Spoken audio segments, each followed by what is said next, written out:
찬송가 254장 찬송가 254장 찬송하시고 시작하시도록 하겠습니다.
벌 때문이요 그가 상함은 우리의 죄악 때문이라.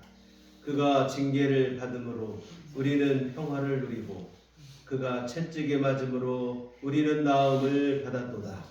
우리는 다 양 같아서 그릇 행하여 각기 제 길로 갔거늘 여호와께서는 우리 모두의 죄악을 그에게 담당시키셨도다. 아멘. 다 같이 찬양을 하셔서 찬송가 21장 찬송하시겠습니다.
전능하사 천지를 만드신 하나님 아버지를 내가 믿사오며 그 외아들 우리 주 예수 그리스도를 믿사오니 이는 성령으로 잉태하사 동정녀 마리아에게 나시고 본디오 빌라도에게 고난을 받으사 십자가에 못 박혀 죽으시고 장사한 지 사흘 만에 전자 가운데서 다시 살아나시며 하늘에 오르사 전능하신 하나님의 아들 되시다가 저리로서 산자와 죽은 자를 심판하러 오시리라. 성령을 믿사오며 거룩한 공예와 성도가 서로 교통하는 것과 죄를 사하여 주시는 것과 몸이 다시 사는 것과 영원히 사는 것을 믿사옵나이다. 아멘. 성시교독은 그럼 129번 종료주일 말씀을 함께 교독하시도록 하겠습니다.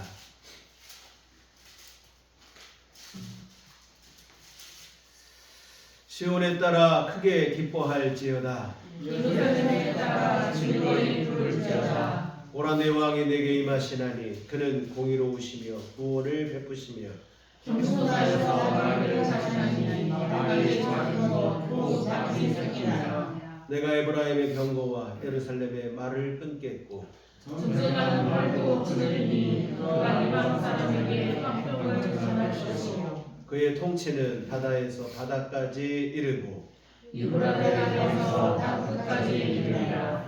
앞에서 가고 뒤에서 따르는 무리가 소리 높여 이르되 호산나 다윗의 자손이여 찬송하리로다. 주의 이름으로 오시는 이여 가장 높은 곳에서 호산나 하라. 아멘. 성경은 찬송가 2장입니다.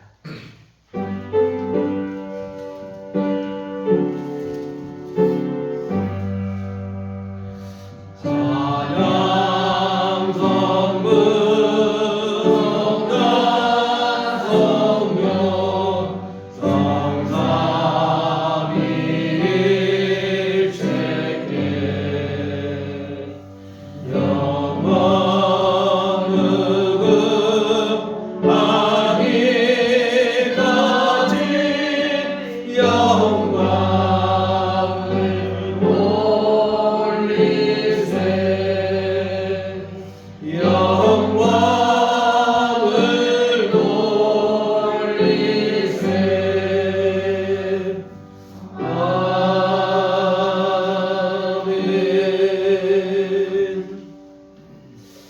같이 자리에서 기도하시겠습니다. 기도하실 때 이해종을 달리 기도해 주시겠습니다.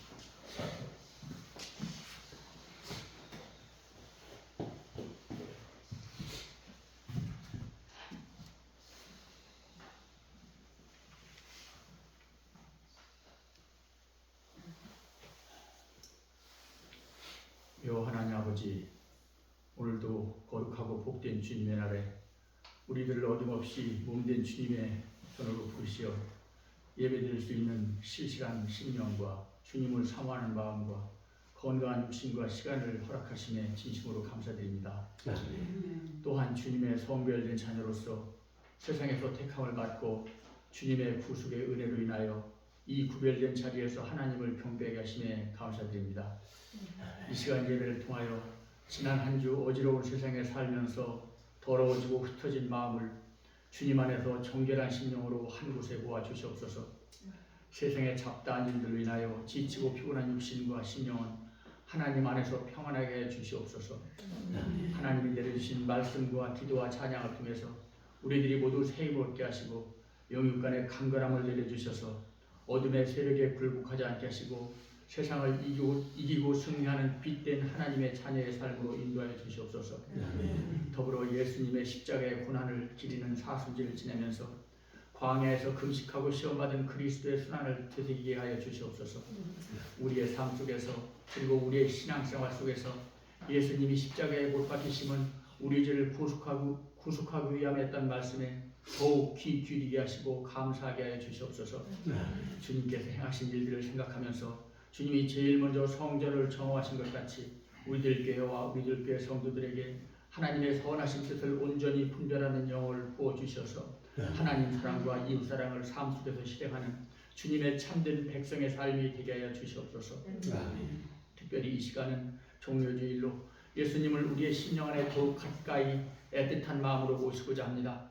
예수님께서 나귀를 타시고 예루살렘에 입성하실 때 많은 사람들이 호산나를 외치면서 환영하고 기뻐했던 그 당시의 그 마음처럼 지금 이 땅에 우리들도 매일 예수님을 기다리고 환영하며 기쁜 마음으로 영접하는 신앙생활이 될 수 있도록 늘 인도하여 주시옵소서. 사랑의 주님, 육신의 질병과 아픔 가운데 있는 성도들을 주님의 보혈로 정결케 하시고 전능하신 주님의 하늘의 주치의가 되셔서 저들을 치료해 주시고 은혜를 내려주시고 주님 홀로 영광 받아 주시옵소서. 작금의 어려운 경제적 상황 속에서 우리들 교회 성도들이 시리해졌지 않게 하시고 먼저 이 어려움을 극복할 수 있는 믿음과 지혜를 내려주시고 물질의 풍성함도 내려주셔서 안정적이고 평온한 믿음 생활을 할 수 있도록 축복하여 주시옵소서. 아름다운 꽃봉오리가 천지를 장식하기 시작하는 생명의 이절에 우리들 교회와 성도들의 믿음 생활도 더욱 생동감 있게 하시고 더욱 새롭게 하시며 날개를 활짝 펴고 어둠이 가득한 세상에서 홀로 아름다운 빛을 발하는 교회와 성도로 이끌어 주시옵소서. 오늘도 하나님이 사랑하시는 경건하고 아름다운 예배를 위해서 수고하시는 모든 심령들과 손길들을 기억하여 주시고 저들이 기쁨과 감사로 임하게 하여 주시옵소서. 하나님 말씀을 전하시는 목사님께 늘 변치 않는 하나님의 돌보심과 사랑과 축복을 내려 주시옵소서. 늘 심령의 평안함을 주시고 육신적인 강건함도 내려 주시옵소서. 예배의 모든 과정을 주님께 의탁하오며 이 땅에 부활의 생명으로 오실 우리 주 예수 그리스도 이름으로 간절히 기도드렸습니다. 아멘.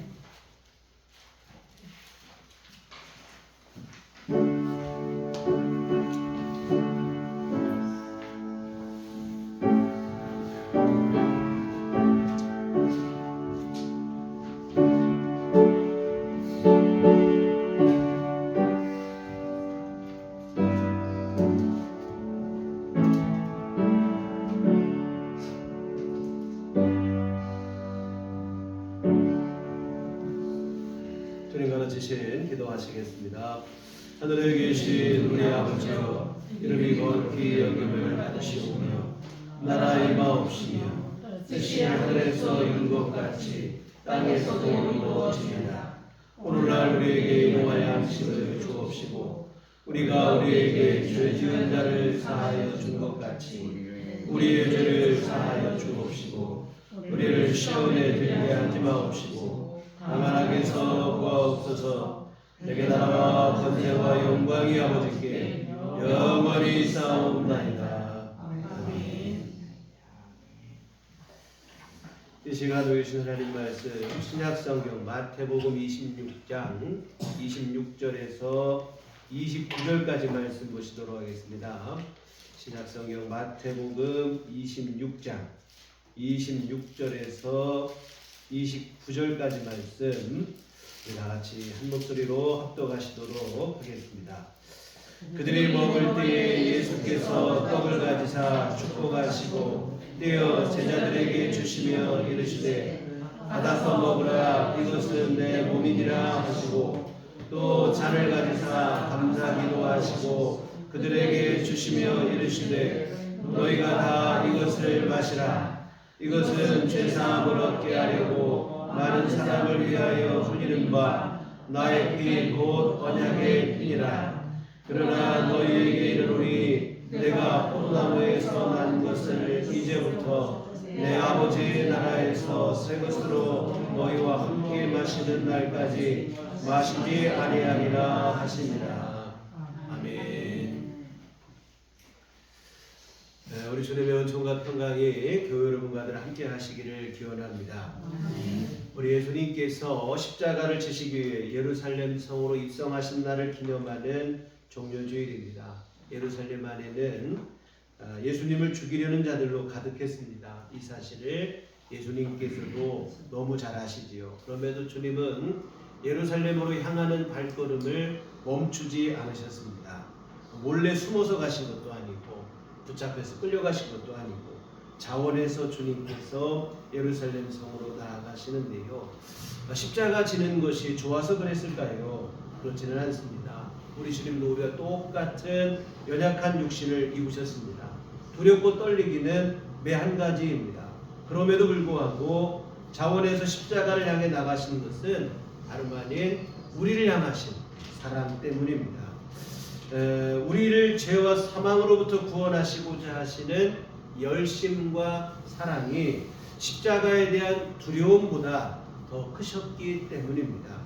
주님의 이런 사랑을 우리가 받고 살아가는 것, 이것이 바로 예수 믿는 믿음의 가치입니다. 감사하시고 주님의 사랑에 어긋나지 않게 우리의 삶을 살았으면 좋겠습니다.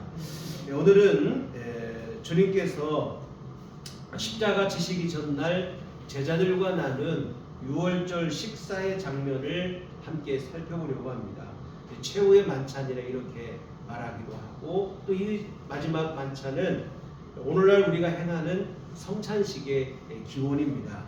주님은 제자들에게 빵과 포도주를 주시며 이는 주님의 살과 피라고 하시며 먹고 마시라 이렇게 말씀을 하시는데 자칫 섬뜩하고 끔찍한 일로 비춰질 수도 있지만 섬뜩한 일이라기보다는 주님의 지극하신 사랑으로 보아야 할 것입니다. 자신을 희생하여 우리에게 베풀어 주신 사랑입니다. 연약한 우리를 판단하시고 정죄하신 게 아니에요. 너희 이거밖에 안 되느냐 이렇게 하신 게 아니라 우리의 죄를 대신해 주님이 죽어주십니다. 내가 대신 죽을 테니 너는 살아라 이렇게 하시는 거예요. 사실은 이것이 성찬식의 의미고 또 우리가 예수 믿는 믿음의 의미이기도 합니다. 너를 대신해서 내가 죽을 테니 너는 살아라. 내 살과 피를 먹고 마시고 살아라. 이런 의미로 우리가 생각할 때 성찬식을 행한다는 것은 아무 생각 없이 아무렇게나 먹고 마실 수 있는 성격의 것이 아님을 알 수 있습니다. 좀 가슴 떨리는 일이죠. 그러면 본문으로 들어가서 최초의 성찬식 장면을 좀 더 자세히 살펴보겠습니다. 26절을 보시면 이것은 죄사함을 얻게 하려고 많은 사람을 위하여 흘리는 바 나의 피 곧 언약의 피니라.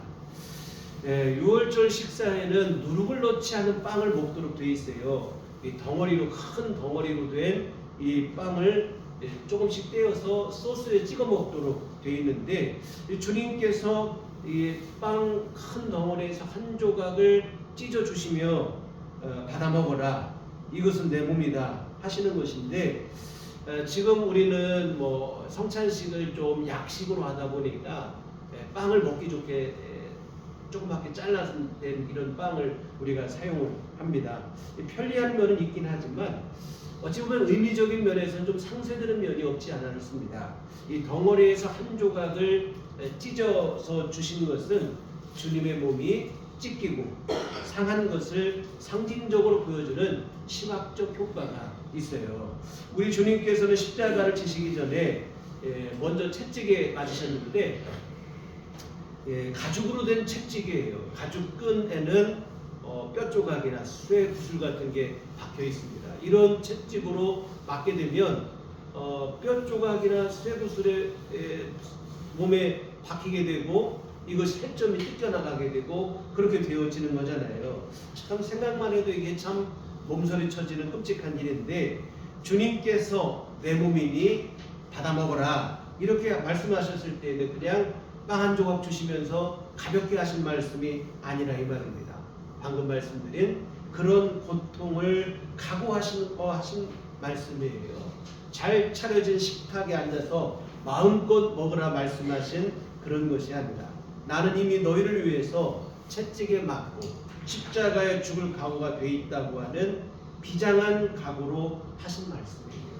이 채찍에 맞아서 살점이 뜯겨나가고 십자가에 못 박혀 살이 찢겨나가는 고통을 감수할 각오가 돼 있다 하는 그 각오로 하신 말씀이에요. 위대한 사랑이라고 한 말을 외에는 달리 표현할 길이 없는데요. 다음으로 주님은 포도주를 건네시며 마시라 나의 피라고 하시는데 27절 보시면 이것은 또 잔을 가지사 감사기도 하시고 그들에게 주시며 이르시되 너희가 다 이것을 마시라 이것은 죄사함을 얻게 하려고 많은 사람을 위하여 흘리는 바 나의 피 곧 언약의 피니라. 이 포도주 잔을 주시면서 마시라 이것은 죄를 사하기 위해서 흘린 주님의 피라고 하십니다. 우리 주님께서 십자가에서 온몸의 물과 피를 다 쏟으신 것을 두고 하시는 말씀이에요. 손과 발이 못 박히셨습니다. 머리에 가시관을 쓰시고 창으로 옆구리를 찔리셨습니다. 이런 무자비한 폭력으로 인해서 주님께서 피를 흘리게 되시는데 우리가 죄값으로 인해 흘려야 될 피를 주님이 대신 흘려주신 거예요. 주님은 그 피를 마시고 너희는 죄사함을 받으라 이렇게 하시는 거예요. 주님께서 베풀어 주신 식사는 단순히 빵과 포도주를 차려낸 식사가 아닙니다. 우리 주님의 살과 피를 음식과 음료로 내주신 식사이니 감히 덥석 받아먹기에 너무 황송한 식사죠. 또한 주님께서 베푸신 거룩한 식사에 비해서 우리의 모습은 너무도 부족하고 추악하기만 해요. 성찬을 받을 만한 어찌 보면 자격이 없죠. 성찬의 의미를 정확하게 알고 또한 우리 자신의 모습을 더 정확하게 알게 되면 누구라도 이런 마음이 되는 것입니다. 일찍이 토마스 아켄피스도 이런 심정을 토로한 바가 있어요. 그리스도를 본받아라고 하는 책의 제4부에 성찬식에 대하여라는 챕터에서 다음과 같은 말을 했어요. 이토록 큰 호의로서 대해주시고 이토록 자애롭게 불러들이시는 것은 무슨 뜻입니까? 당신의 부르심에 응할 만한 아무런 자격도 없다는 것을 아는 내가 어찌 감히 부르신다고 갈 수 있겠습니까? 당신의 지극히 자애로우신 마음을 그토록 자주 상하게 한 내가 어찌 당신을 내 집으로 모실 수 있겠습니까? 주여, 당신의 명령이 아니라면 과연 누가 감히 당신께 나아가려 하겠습니까? 자신의 몸을 주시며 우리를 부르시는 주님의 사랑 앞에 감히 나가설 자격이 없음에 대한 고백인데 너무도 부족한 게 우리 인생입니다. 너무도 추악하고 더러운 것이 우리의 모습에 감히 주님 앞에 설 수 없죠. 그러나 오직 주님의 부르심에 은혜에 의지하여 담대히 은혜의 보좌 앞에 나아가는 것입니다. 또 하나 이 길 외에는 달리 우리에게 살 길이 없어요. 주님의 용서의 은혜를 받는 것 외에는 우리가 살 길이 없음을 알기에 염치불구하고 주님 앞에 나갑니다. 너무 송구하지만 이 길 외에는 죄 용서받고 구원받고 생명을 얻을 길이 달리 없기 때문에 어찌 보면 너무도 뻔뻔하고 면목 없는 일인 줄 알지만 염치불구하고 주님의 은혜를 붙잡는 것입니다. 그런데 여러분, 이런 엄청난 은혜를 입고 살아가는 것인데 오늘날 우리의 현실은 어떠한가?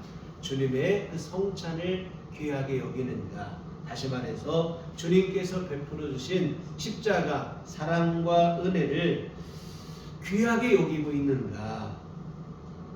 그렇지 못한 것 같아요. 감사도 없고 감격도 없고 그냥 당연한 일이라는 식으로 무심하고 무감각하고 무감동할 때가 있어요.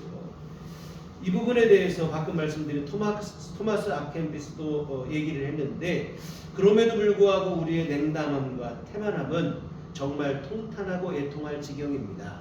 왜냐하면 구원받아야 할 우리의 모든 소망과 모든 공덕이 담겨있는 그리스도의 몸을 보다 더 열성스럽게 받아들이려고 하지 않기 때문입니다. 그리스도는 바로 우리의 거룩함이요 우리의 구원입니다. 또한 그분은 바로 이 세상에서 나그네 지나지 않은 우리에게 위로가 되시며 성도들에게는 영원한 기쁨이 되십니다. 그런데 수많은 사람들이 성찬식을 대수롭지 않게 여기고 있으니 참으로 통탄할 일입니다. 이 신비로운 구원의 성찬식이야말로 하늘나라에서의 즐거움을 창출하고 온 세상을 보존하는 원동력이 되는 것인데 말입니다. 아, 무지몽매하고 완고한 인간의 마음이요, 이토록 기막힌 은혜를 대수롭지 않게 여길 뿐만 아니라 매일같이 접하다 보니 아무것도 아닌 것처럼 여기다니. 고귀하고 숭고한 희생과 사랑을 베풀어 주셨는데 대수롭지 않게 여긴다는 겁니다.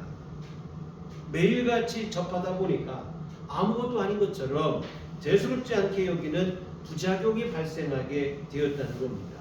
우리가 마치 공기를 매일처럼 마시다 보니까 공기의 소중함을 모르는 것과 똑같은 일인데요. 여러분, 생존에 있어서 절대적으로 필요한 것은 바로 공기입니다. 숨을 안 쉬고 살 수 있는 사람은 아무도 없어요. 그런데 그걸 귀하게 여기지 못한다 이 말이죠. 우리 영혼을 위해 가장 절실한 게 예수님의 십자가 은혜입니다. 근데 그 은혜의 소중함을 잘 몰라요. 왜? 우리 주님께서 값없이 베풀어 주시다 보니까 그렇게 된 것 같아요.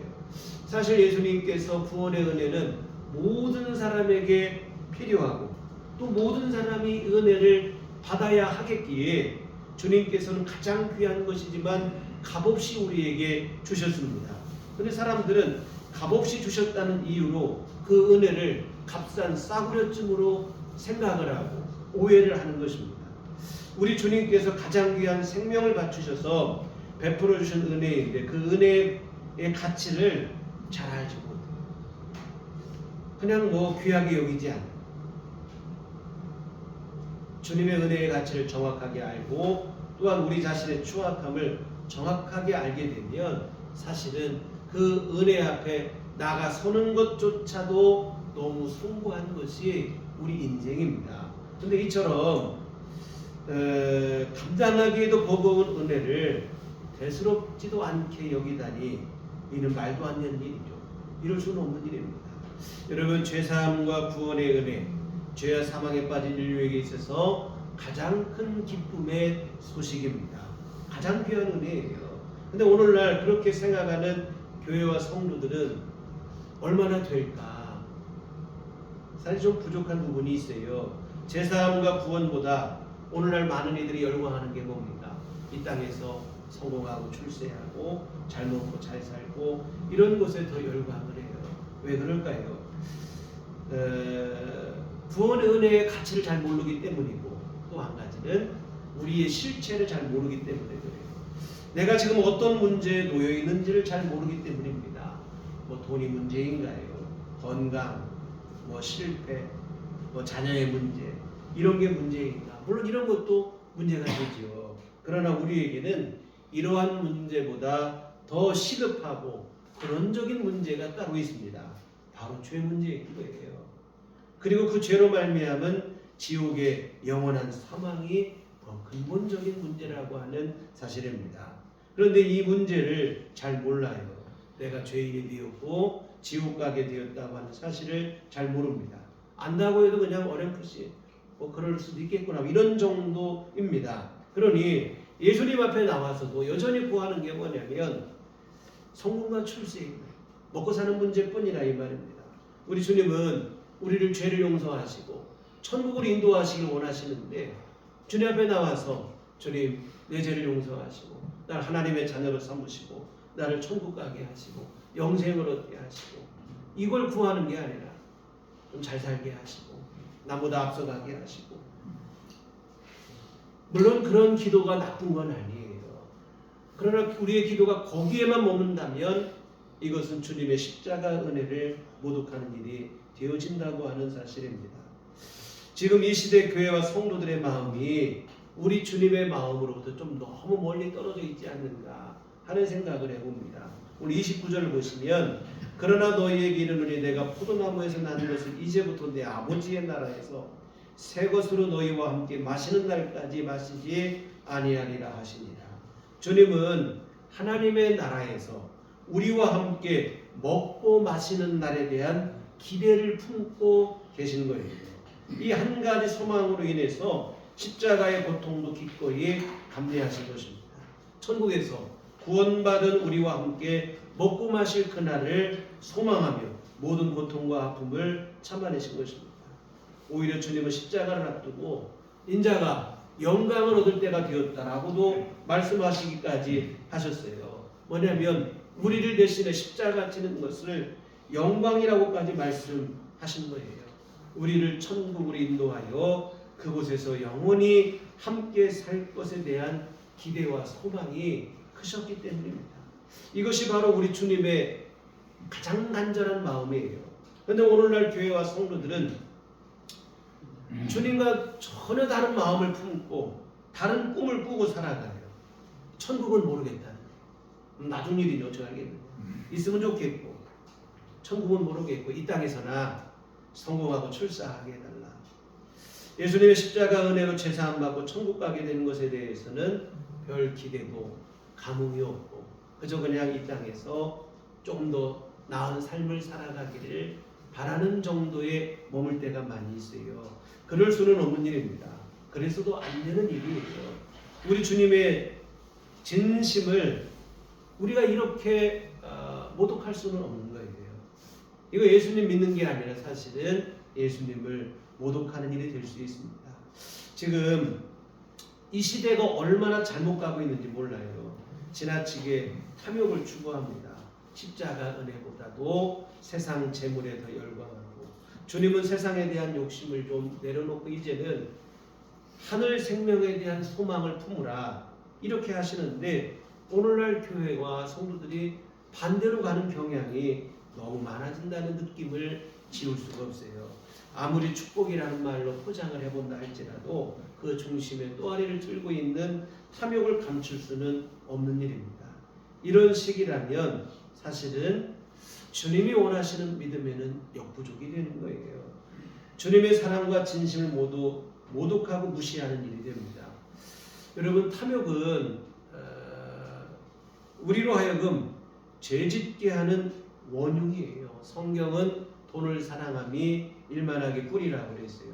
돈을 사랑함 때문에 다시 말해 과도한 욕심과 탐욕 때문에 죄를 짓는다는 거예요. 그리고 그 죄 때문에 주님은 십자가에 돌아가셨습니다.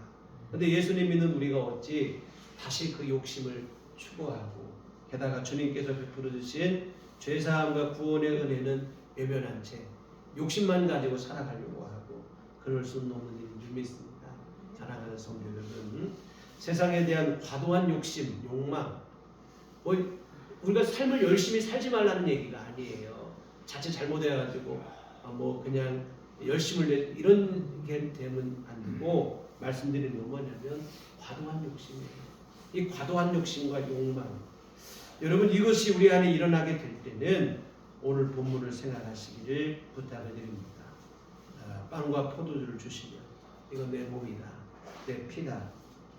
받아 먹고 마셔서 죄 용서 받으라 하신 주님의 말씀을 기억했으면 좋겠습니다. 우리 주님이라고 십자가를 피하고 싶은 마음이 없겠습니까? 십자가 고통이 주님께도 쉽지만은 않습니다. 그럼에도 불구하고 우리를 천국과 영원한 생명을 우리에게 주실 것에 대한 주시고 싶은 그 마음이 더 크시기 때문에 그 힘든 고난과 어려움 이 두려움을 참고 인내하신 것입니다.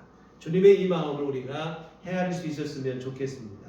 그리고 우리 안에 시시각각 일어나는 이 세상에 대한 이 과도한 지나친 욕심과 욕망과 집착을 내려놨으면 좋겠습니다.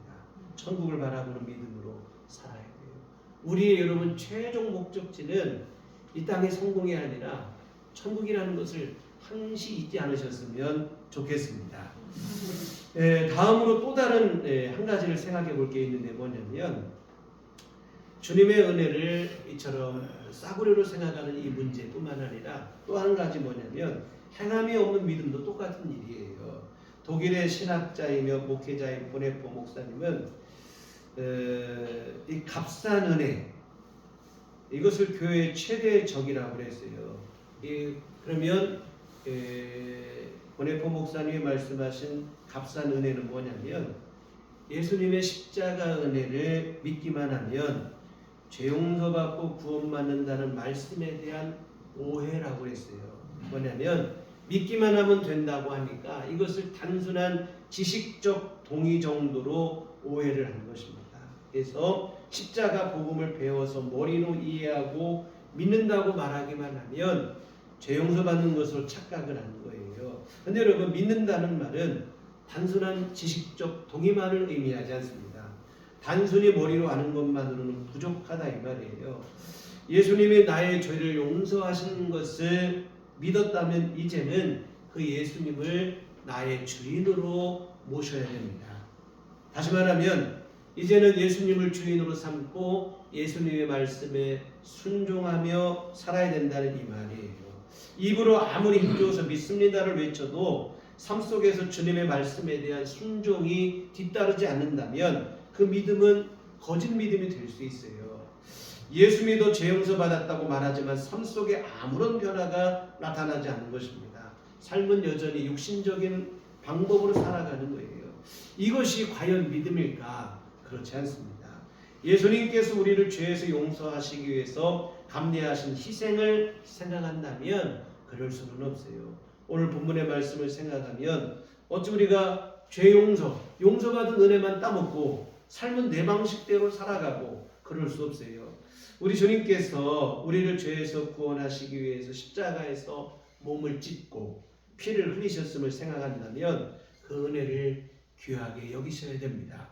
값싼 은혜, 값싼 회개, 값싼 용서 있을 수 없어요. 주님의 십자가 은혜를 진정으로 안다면 입으로만 믿는다고 할 것이 아니라 진정으로 우리의 삶에 변화가 나타나야 됩니다. 다시 또 죄에 우리 몸을 맡길 수 없어요. 물론 우리가 온전히 거룩하게 100% 선하게 그렇게 살기는 불가능하겠죠. 그러나 최소한 습관적으로 또한 이것을 의도적으로 반복적으로 죄를 짓는 일은 없어야 할 것이라 이 말입니다. 그러나 값싼 은혜를 믿는 자들은 죄를 가볍게 생각해요. 죄를 안 것을 알고도 죄를 짓고 다음에 회개하면 되지. 얄팍한 계산으로 쉽게 죄를 짓습니다.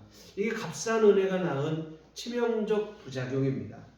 예수 믿는 게 아니에요. 이 보네포 목사님은 이런 말을 했어요. 값싼 은혜는 실로 우리들 대다수에게 무자비했다. 그것은 그리스도에게 이르는 길을 우리에게 열어주지 않고 도리어 막기만 했다. 공로를 요구하는 그 어떤 계명보다 값싼 은혜가 그리스도인들을 더 많이 파멸시켰다. 값싼 싸구려 은혜가 교회를 무너지게 했다는 것입니다. 교회와 성도들로 하여금 예수님께 나아가지 못하게 했기 때문이라는 것인데요. 선행과 공로를 요구하는 율법주의도 문제가 되지만 값싼 싸구려 은혜가 오히려 더 큰 피해를 교회와 성도들에게 안겨주었다고 말하고 있는 거예요. 이거 분명한 사실입니다. 오늘날 교회가 왜 무력해졌는가? 값싼 싸구려 은혜에 중독되었기 때문입니다. 예수 믿어서 용서받고 죄사함 받고 좋다는 거예요. 그러나 예수님께서 우리의 주인이 되시어서 우리 삶을 다스리시겠다는 것은 좀 곤란하다는 거예요. 말씀대로 살고 예수님께서 이끄시는 대로 사는 것은 부담스럽다는 것입니다. 예수님은 우리 죄만 용서해 주시고 그 다음부터는 간섭하지 마시라는 거예요. 근데 여러분 이것은 정말로 우리 자신을 스스로 망치는 일이 됩니다. 여러분 한 번 용서받으면 다 됩니까? 그 다음부터는 내가 100% 선하게 사라지던가요? 그렇지 않습니다. 죄만 용서하고 우리 자신을 그냥 내버려 두면 비극이라 이 말이에요. 왜? 다시 또 죄를 짓고 또 죄인이 되고 심판받을 것 분명한 죄인이 되고 이렇게 될 것이 분명하기 때문입니다. 예수님께서 내 주인이 되셔야 돼요. 나를 다스리셔야 돼요. 그래야 우리가 주인 되신 예수님의 다스리심 안에서 죄를 이기게 되고 새로운 삶을 살아가게 되어집니다. 용서만 하시고 가만히 계시면 우리는 또 금방 죄인이 될 수밖에 없어요. 사랑하는 성도 여러분, 예수님께서 오늘 저와 여러분을 다스리셔야 됩니다. 우리가 죄 용서에 단물만 빨아먹고 끝나면 곤란해요. 다소 불편하고 때로는 부담스러울지라도 예수님이 우리를 다스려 주시기를 간절히 기도하시기를 부탁을 드립니다. 주님께 우리 자신을 맡겨야 돼요. 그리고 주님의 말씀에 주님의 인도하심에 순종하셔야 됩니다. 근데 현대 교회와 성도들은 이 불편하고 부담스럽다는 이유로 자꾸 외면하는 거예요. 사실 말씀대로 살기가 쉽습니까? 그렇지 않죠. 우리 육신은 타락한 본성을 갖고 있기 때문에 그냥 내 육신대로 내 마음대로 사는 게 훨씬 더 편해요. 말씀대로 사는 게 쉽지 않습니다.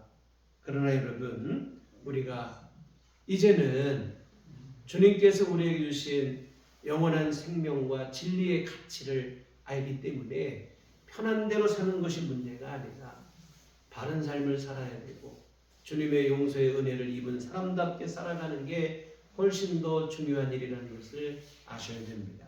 우리가 값싼 싸구려 은혜에 목을 메고 살아가다가는 다시 또 죄인이 되고 주님의 심판 앞에 설 수밖에 없다고 하는 사실입니다. 이와 같은 오늘날 갈수록 교회가 이런 싸구려 은혜에 자꾸 값싼 은혜에 목을 메고 살아가다 보니까 무력해집니다. 교회가 무력해진 게 문제가 아니고 자칫하다가는 그런 믿음으로는 구원에서 탈락한다는 게 문제입니다. 구원에까지 이르지는 못해요. 오늘날 예수 믿는 사람이나 안 믿는 사람이나 아무런 차이가 없어졌습니다. 오히려 예수 믿고 죄에 더욱 담대해지는 기현상까지도 벌어지고 있어요. 죄 용서 받았다고 하는 자기 최면에 빠져서 죄책감도 없어지는 거예요. 양심마저도 마비된 상태가 되어지는 겁니다. 이 값싼 은혜에 중독되기 때문에 그래요. 양심이 마비가 되는 거예요. 여하튼 교회가 사회로부터 지탄이나 받는 대상이 되고 말았는데요. 우리 주님께서 기대하신 모습하고는 전혀 반대입니다. 이런 교회가 되라고, 이런 모습으로 살아가라고 주님께서 십자가에서 생명까지 바치신 것은 아닙니다. 몸을 찢고 피를 흘리며 이것을 먹고 마시라고 하실 때 주님께서 이런 모습을 기대한 건 아니에요. 주의 은혜로 죄 용서받고 주님의 인도하심 안에서 거룩한 하나님의 자녀로 하나님의 백성으로 살기를 바라셔서 주님께서 그 십자가를 감당하신 줄 믿습니다.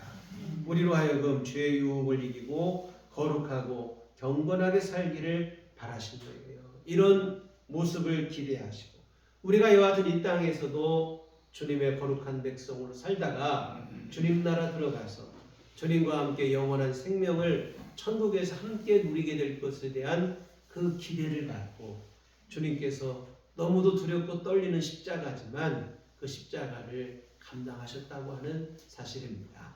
예수님께서 십자가 지시기 전 겟세마네 동산에 기도하실 때 주님도 두렵고 떨린다고 하시면서 이제 내가 죽게 되었다 하시며 제자들과 함께 기도하자고 하시고 주님께서 땀방울이 핏방울이 되도록 간절히 기도하셔서 그 기도를 통해 두려움을 이겨내시고 십자가를 감당하셨습니다. 그렇게 해서 주어진 게 구원의 은총입니다. 사랑하는 성도 여러분, 오늘은 주님께서 십자가지로 예루살렘에 입성하신 날을 기념하는 종려주일입니다. 십자가를 향해 자원하여 나아가신 우리 주님의 희생과 그 사랑을 잊지 않으셨으면 좋겠습니다. 몸을 찢고 피를 흘려 우리를 죄와 사망에서 구원해 주신 주님의 그 크신 은혜와 사랑을 잊지 마시기를 부탁을 드립니다. 이제 우리 세상에 대한 과도한 집착과 욕망을 내려놓고 주님께서 우리를 위해서 예비하신 천국과 영생을 바라보고 소망하고 거기를 목적으로 삼고 살아가는 그러한 삶이 되셨으면 좋겠습니다. 그 소망으로 또한 오늘 여기 이 땅에서의 삶을 더없이 정결하고 진실하고 신실하고 또 성실하게 믿음으로 살아내시기를 주님의 이름으로 부탁을 드립니다. 기도하시겠습니다.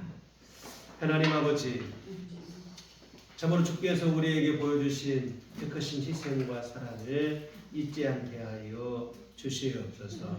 아버지 하나님, 주님께서 몸소 피를 흘리시고 몸을 찢으시고 먹고 마시라 하시며 우리에게 구원을 향하여 구원으로 초대해 주신 그 은혜를 우리 기억하며 늘 감사하게 하시고 주님의 그 사랑에 어긋나지 않는 우리의 삶을 살아가게 하여 주시옵소서.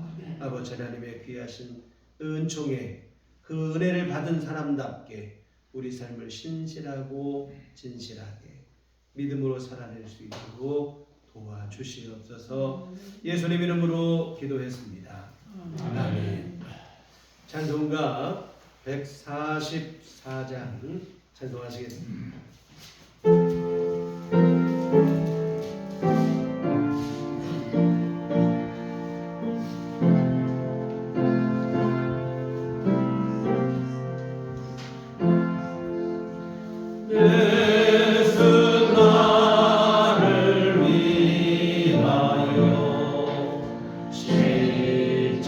십자가를 질 때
사랑을 감사합니다.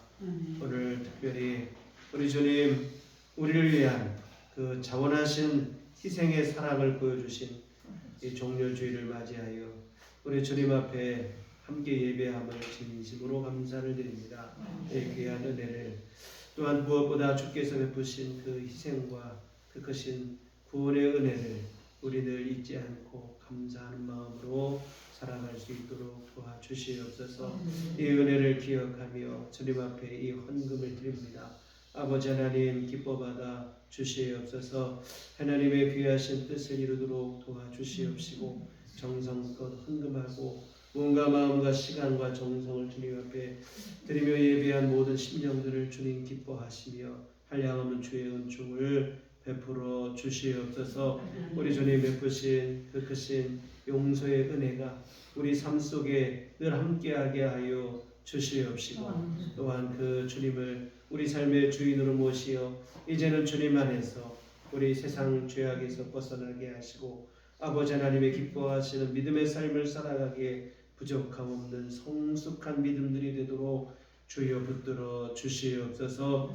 아버지 하나님의 귀하신 이 은혜 안에서 늘 믿음으로 승리하는 삶을 살아가는 우리 온 교우들 되도록 주여 함께하여 주시옵소서. 아버지 하나님 주님의 귀하신 은혜 늘 기억하며 이제는 하나님 앞에 헌신과 충성의 삶을 살아가기에 부족함 없도록 하나님 도우시고 아버지 함께하여 주시옵소서.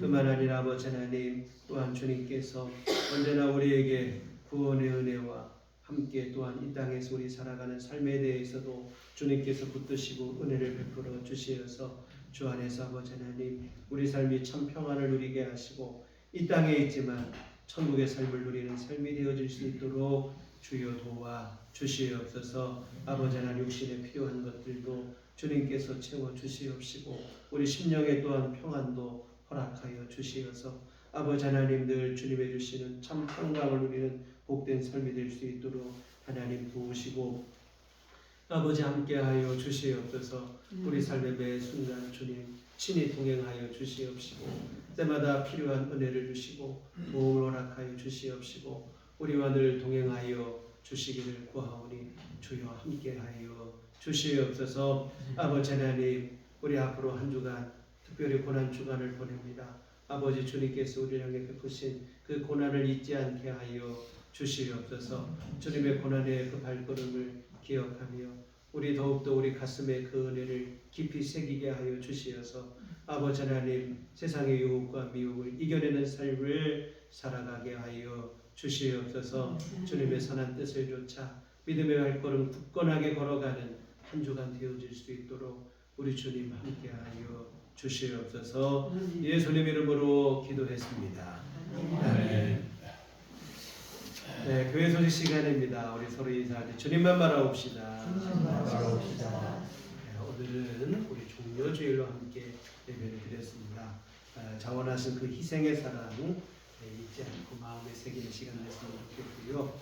이번 한 주간을 교회력에서는 고난 주간이라 우리 주님이 사실은 고난 주간만 고난이시겠습니까? 예수님께서 하늘 영광을 내려놓고 이 땅에 내려오신 그 자체가 사실은 고난인데 하여튼 마지막 한 주간 주님의 십자가를 향하신 고행의 그 길을 우리가 되새겨보는 그런 시간인데요. 이 고난 주간은 특별히 우리가 말씀과 기도로 더욱더 경건하게 우리 삶을 절제된 삶을 사셨으면 좋겠습니다. 할 수만 있으면 새벽기도 함께 나오셔서 한 주간 더 기도하시고 말씀으로 특별히 이번 한 주간에는 예수님께 십자가에서 하신 그 말씀을 함께 새벽기도 시간에 되새겨보려고 합니다. 함께 참여하셔서 주님의 그 희생의 사랑의 의미를 돌아보는 그러한 시간이 됐으면 좋겠습니다. 그리고 고난 주간에 저는 사순절 기간 동안에도 하긴 했지만 특별히 고난 주간에는 금식 이러한 것을 많이 했습니다. 그래서 할 수 있으면 이 고난 주간 동안 하루 한 끼 금식을 하시든 정해서 기도하시든 어려우시면 주님께서 순환 받으신 금요일 주님께서 십자가 돌아가신 금요일 그 하루 한 끼라도 우리 함께 금식을 하시고 더 주님의 그 고난의 의미를 되새겨보는 그런 시간이 되셨으면 좋겠습니다. 네, 다음 주일은 부활주일입니다. 우리 부활절 가장 기쁜 날이죠. 우리에게 주님께서 영원한 생명을 나아갈 수 있는 길을 우리에게 열어주신 가장 기쁘고 즐거운 날입니다. 우리 온 교우들이 다 함께 참여할 수 있도록 함께 기도해 주시고 동요해 주시면 고맙겠고, 또 평소 우리 같이 신앙생활을 원하셨던 주변의 이웃분들 초청하셔서 함께 예배드릴 수 있으면 더 뜻깊은 날이 되어질 것 같습니다. 예수의 같은 부활주일 우리 한 분도 빠짐없이 함께 예배드릴 수 있도록 여러분 기도해 주시고 함께 협조해 주시면 고맙겠습니다. 네, 우리 다 같이 자리에서 일어나셔서 서로를 축복하시며 평안을 너에게 주노라 찬양하시도록 하겠습니다.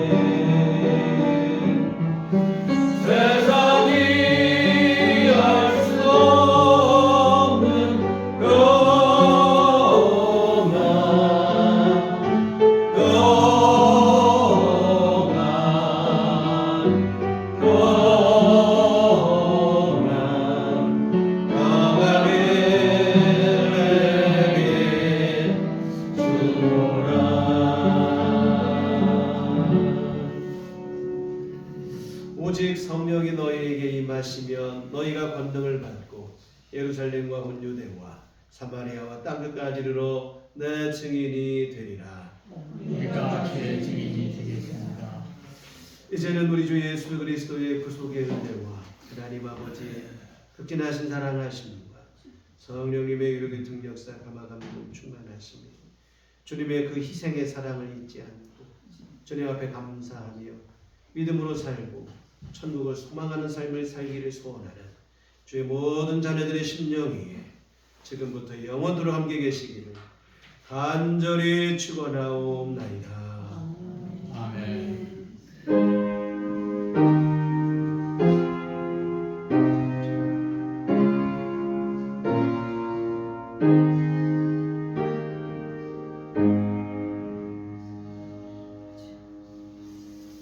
감사합니다. 이상으로 주일 안예배를 마치도록 하겠습니다.